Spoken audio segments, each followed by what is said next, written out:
नमस्कार. Cook with Yogita मराठीमध्ये तुमचं खूप खूप स्वागत आहे. तर आज आपण 1 कप रव्यापासून मस्त असा मुलांच्या टिफिनसाठी किंवा सकाळच्या छोट्या-मोठ्या भुकेसाठी हेल्दी नाश्त्याची रेसिपी बघणार आहोत. तर अगदी कमी तेलाचा हा नाश्ता आहे. नक्की ट्राय करून बघा. तर मी इथे 1 कप रवा घेतलाय. तर रवा कुठलाही घेऊ शकता. जाड किंवा बारीक कुठलाही चालेल. तर कुठलाही 1 कप किंवा वाटी सेट करून घ्यायचे आणि सगळे माप जे आहेत ते त्यांनीच घ्यायचे. तर मी इथे या कपाने सगळे माप घेणार आहेत. तर हा 1 वाटी रवा आपण एका बाउलमध्ये काढून घेऊया.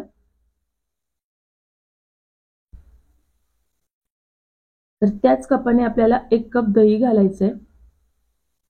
तर दही थोडं आंबट असेल तरीही चालेल. यानंतर आपण ते 1 कप पाणी घेणार आहे, पण पूर्ण एकसोबत नाही टाकायचं. आधी आपण थोडंसंच टाकायचंय. तर हे आधी आपण मिक्स करून घ्यायचंय. तर खूप जास्त आपल्याला पातळ बनवायचं नाहीये. थोडंसं घट्टसरच हे बॅटर ठेवायचंय. तर छान असं मिक्स करून घ्यायचंय म्हणजे आपले जे दह्यामध्ये गुठळ्या असतात त्या सगळ्या फुटल्या जाईल आणि हे बॅटर जे आहे मस्त असं प्लेन आणि स्मूथ बनेल. तर मी इथे 2 ते 3 मिनिटं छान याला फेटून घेतलेलं आहे आणि बॅटर बघू शकता या पद्धतीने या कन्सिस्टन्सीचं बनवून घ्यायचंय. तर आता आपण याला 10 मिनिटं रेस्ट करायला ठेवून देऊया, जेणेकरून सुजी आपली चांगली फुलेल. तर तोपर्यंत आपण इथे एक इन्स्टंट चटणी बनवून घेणार आहे. तर त्यासाठी पाव वाटी मी इथे भाजकी चण्याची डाळ घेतली आहे, म्हणजे ज्याला डाळिया सुद्धा म्हणतात. सोबतच थोडेसे कच्चे शेंगदाणे घेतले. तर आपण एकदम इन्स्टंट बनवतोय त्याच्यामुळे कच्चे शेंगदाणे घेतले.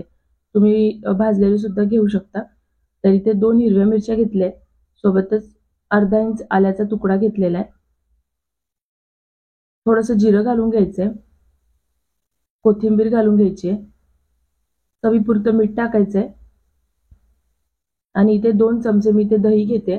दही नसेल तर तुम्ही इथे अर्धा लिंबूचा रस घालू शकता किंवा थोडासा चिंचेचा तुकडा टाकू शकता. थोडंसं पाणी घालून आपण याला मिक्सरला लावून घ्यायचंय. तर इथे बघू शकता एकदम इन्स्टंट आपली चटणी बनवून तयार आहे. तर इथे टेक्स्चर बघू शकता चटणीचं. जसं मार्केटमध्ये मिळते अगदी तशीच बनते आणि खायला सुद्धा खूप छान लागते. तर तुमच्याकडे वेळ कमी असेल तर ही चटणी नक्की ट्राय करून बघा. तर चटणीवर एक तडका बनवून घेणार आहे. तर त्यासाठी 1 चमचा तेल गरम करून घेतले. त्याच्यामध्ये थोडीशी मोहरी घातली आणि कढीपत्त्याची पानं घातली आहे बारीक कट करून आणि हे छान असं फ्राय झालं की हा तडका जो आहे तो आपण चटणीवर घालून घ्यायचा आहे. याला छान असं मिक्स करून घ्यायचंय. तर आपली ही चटणी जी आहे ते बनवून तयार आहे. तर आता आपण याला साईडला ठेवून घेऊया. दुसरीकडे आपण जे रवा ठेवला होता भिजायला तो सुद्धा छान भिजला आहे. तर इथे बघू शकता छान असं हे घट्टसर झालेलं आहे. तर आपल्याला असं घट्टसरच पाहिजे. तर आता त्याला छान मिक्स करून घ्यायचं एकदा. तर आता आपण याच्यामध्ये 1 चमचा तेल घालून घेणार आहे, जेणेकरून जो नाश्ता आहे तो मस्त असा सॉफ्ट बनेल. आणि इथे मी पाव चमचा खाण्याचा सोडा घेतलाय. तर बघू शकता हा पूर्ण 1 चमचाचा 1 भाग आहे. म्हणजे पाव चमचा इथे खाण्याचा सोडा घ्यायचा आहे. खाण्याचा सोडा नसेल तर तुम्ही इथे इनो सुद्धा घेऊ शकता. थोडंसं याच्यावर पाणी घालून घ्यायचंय आणि परत याला एकदा मिक्स करून घेणार आहे. तर याच्यामध्ये मीठ टाकायला विसरले होते. तर यावेळेला आपण इथे चवीपुरतं याच्यामध्ये मीठ घालून घ्यायचंय. परत याला छान असं मिक्स करून घ्यायचंय. तर आता हे आपलं बॅटर जे आहे ते बनवून तयार आहे. असं बघू शकता मस्त असं हे घट्टसर करून घ्यायचंय. तर जसं इडली बॅटर बनवतो अगदी तसंच हे बॅटर चला तर मग आता आपण याचा नाश्ता बनवूया. तर यासाठी मी इथे गॅसवर पॅनमध्ये 1 कप पाणी गरम करायला ठेवलं होतं. सोबतच हा एक रिंग ठेवला आहे. जर रिंग नसेल तर कुठलीही प्लेट किंवा एक वाटी ठेवू शकता. सोबतच एक चाळण घेतली आहे. त्याच्यावर थोडंसं तेल लावून घेतलेलं आहे आणि आता आपण जे बॅटर बनवून घेतलंय ते याच्यावर टाकून घ्यायचंय.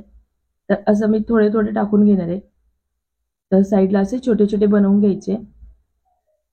अगदी सोपी रेसिपी आहे आणि एकदम झटपट बनते. अगदी कमी तेलाची आणि एकदम मस्त खायला एकदम मस्त लागतं. तर तुम्ही हा इडलीचा प्रकार सुद्धा म्हणू शकता, म्हणजे रवा इडली सुद्धा म्हणू शकता. तर याला फक्त 2 ते 3 मिनिटं लागतात शिजवायला. खूप जास्त वेळ लागत नाही. तर आपण याला झाकून 2 ते 3 मिनिटं शिजवून घेणार आहे. तर इथे 2 ते 3 मिनिटं झाली आणि आपली मिनी इडली जी आहे ते तयार झालेली आहे. तर बघू शकता. आता आपण याला थंड झाल्यानंतर काढून घ्यायचंय. तर बघू शकता अगदी अलगद निघतं आणि अगदी जाळीदार हा नाश्ता बनतो. तर बघू शकता याला जाळी बघा किती छान आलेली आहे आणि अगदी मस्त सॉफ्ट आणि एकदम फ्लफी हा नाश्ता बनतो.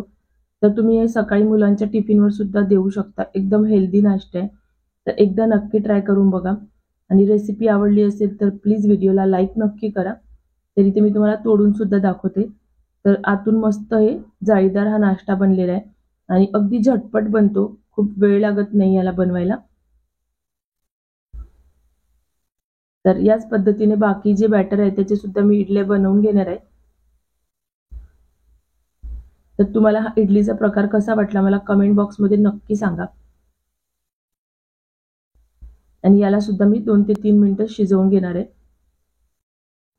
तर आपला नाश्ता तयार झालेला आहे. इथे बघू शकता मस्त असा हा जाळीदार नाश्ता बनतो आणि खायला सुद्धा खूप छान लागतं आणि ही इन्स्टंट चटणी आहे ना, याची चव सुद्धा खूप मस्त आहे. तर एकदा नक्की ट्राय करून बघा. तर तुम्ही ही रेसिपी कुठून बघताय म्हणजे कुठल्या सिटीतून बघताय ते मला कमेंट बॉक्समध्ये नक्की सांगा म्हणजे मला कळेल की माझ्याशी तुम्ही कुठून कुठून जुळले जाताय. तर भेटूया अशाच नवनवीन रेसिपींसोबत. Bye bye. Take care.